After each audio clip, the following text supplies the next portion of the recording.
This is the great Citadel of Cairo, which is situated on a spur of the Mokattam Hills, where the pharaohs got most of their limestone from. No one seems to have realized the defensive potentialities of this spot until Saladin came to Egypt and gradually assumed control of the country. And then he began fortifying this place as a citadel for the security of himself and his reign. We're going to go inside and see some of the magnificent buildings that make up this citadel and learn something of its history, in which a man called Muhammad Ali will figure very prominently, even though he was probably one of the last rulers to make full use of this place as a defensive quarter. The strategic importance of the citadel can be seen from the fact that from its walls, every part of Cairo can be seen. Yet it is so far above the city that its walls were unapproachable and unassailable until the Sultan Hassan Mosque was built on rising ground nearby, a fact which various local troublemakers have not been slow to take advantage of. This is the Mosque of Mohammed Ali, the man about whom we've just been speaking. It's also known as the Alabaster Mosque because of the material from which it was constructed, though much of the alabaster has been stripped from its walls by a later ruler who used it in his own palace. He replaced it with panels of timber, but when those showed signs of cracking, extensive repairs were undertaken. The slender spires of the mosque owe their existence to the fact that the mosque was not built to Egyptian designs, but by a Turkish architect who based his design on the Yeni Mosque in Istanbul.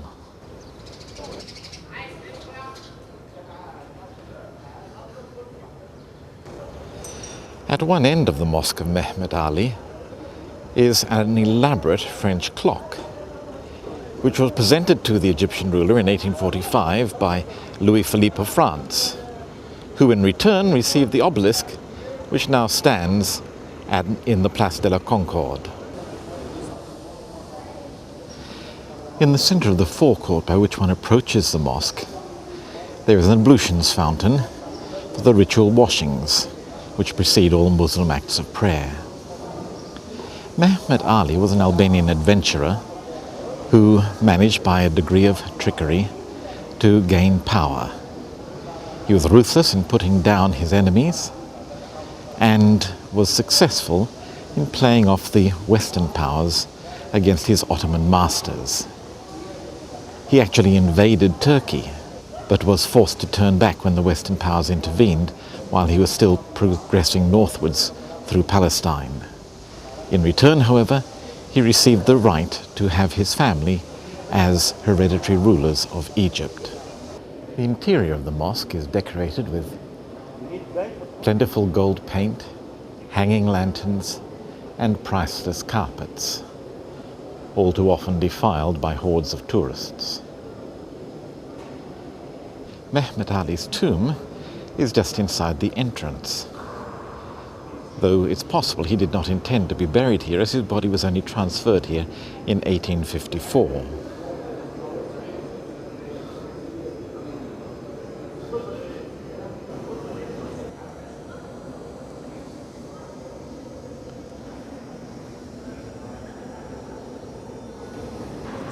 As an archaeologist, I chiefly remember Muhammad Ali for his role in awakening interest in Egypt. He was the man who employed Giovanni Belzoni, the great Vandal come archaeologist, and who also kindly gave permission for various antiquities to be removed from Egypt, where they were little valued by the local people, to Europe, where they form the cream of many a museum's collection.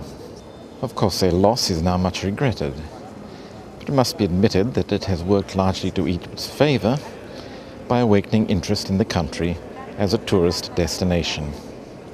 The pulpit from which the Friday sermon is preached, and in front of it, a seat probably used for teaching, because like Jesus in olden days, Muslim imams sit down to preach.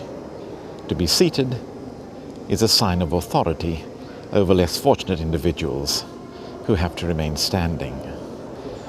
The beautiful alabaster panels which give the mosque its name.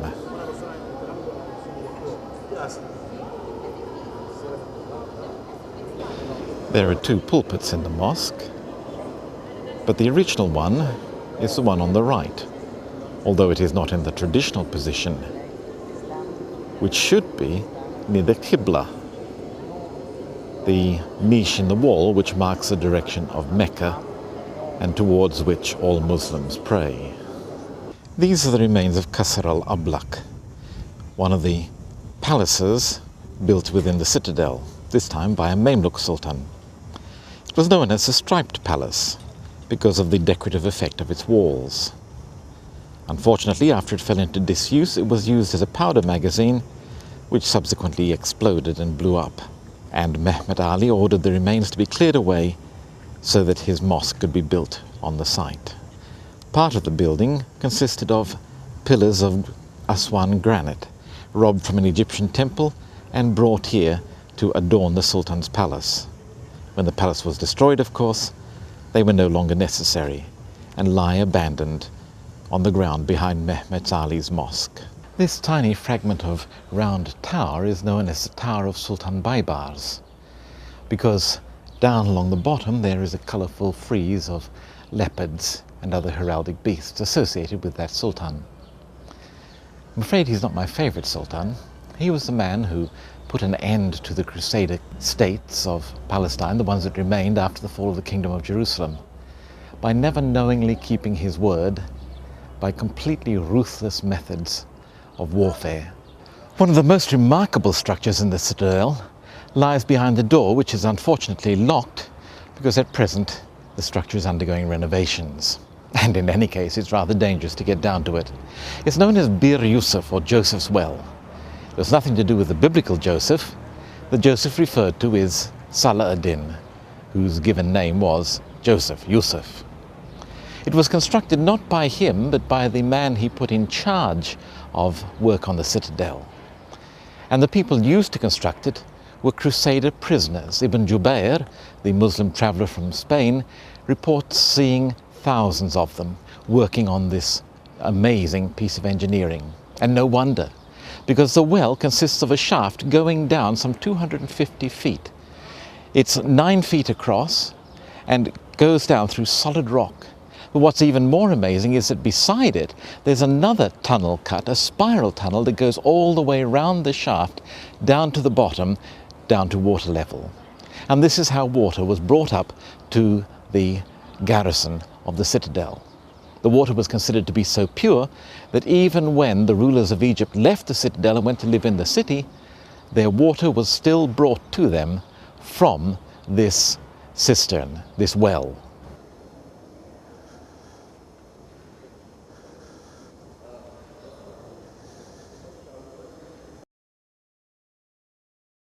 The Mosque of Sultan al-Nasir Muhammad ibn Qalawun is beautifully built with arcades of multicoloured stone surrounding the courtyard in which the worshippers meet for daily prayer. The dome over the Qibla is not the original one. The original one fell, killing the guardian and his son. It was rebuilt and that also collapsed, and the present dome dates only from 1935.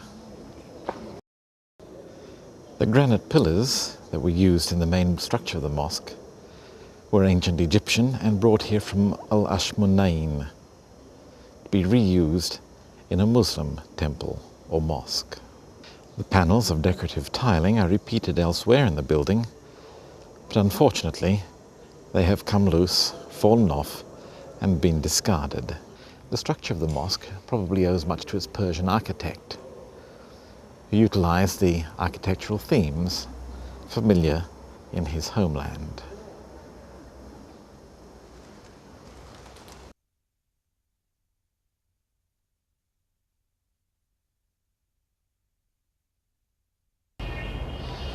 Well, this is a magnificent gate, Bab al-Azab, and I've walked miles to get here.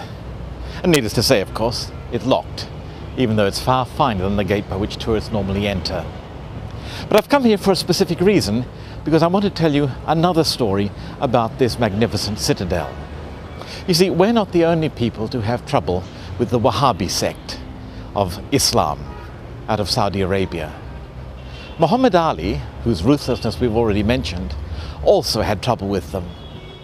And in 1811, he mounted an expedition under the command of his son to go over and deal with the Wahhabis. But he made that the excuse for having a crack at his worst enemies here in Egypt. The Mamelukes, the Beys, the important men who opposed him because he was an upstart, a nobody come from nowhere and lording it over them. What he did was very simple. He invited the leading men of the realm, the Mamelukes, the Beys, to come to the citadel for a special farewell feast for his son. Now, running up from the Bab al-Azab is a narrow ramp, which unfortunately is not open to tourists. On one side are the walls of the citadel, towering walls. On the other side are rows of buildings, houses with windows. The party went well. Everyone got very merry, and then the Mamelukes called for their horses, and as a body rode down the ramp, heading for the gate. But when they got to the gate, they found that it was locked. And at the same moment, they heard the upper gate crashing shut behind them. And instantly, a withering fire of musketry was directed on them from the buildings on the one side, from the wall on the other. In the ensuing massacre, all the Mamelukes were killed, except for one. And that man put his horse to the wall at the only point where the wall was low enough to jump over. But what a drop on the other side. I don't think the picture really does it justice. That's a good 60, 80 feet. Somehow, the Mameluke survived. I don't know whether his horse did, but he survived to escape through the labyrinthine streets of old Cairo down into Nubia, where, I presume, he lived a full and happy life.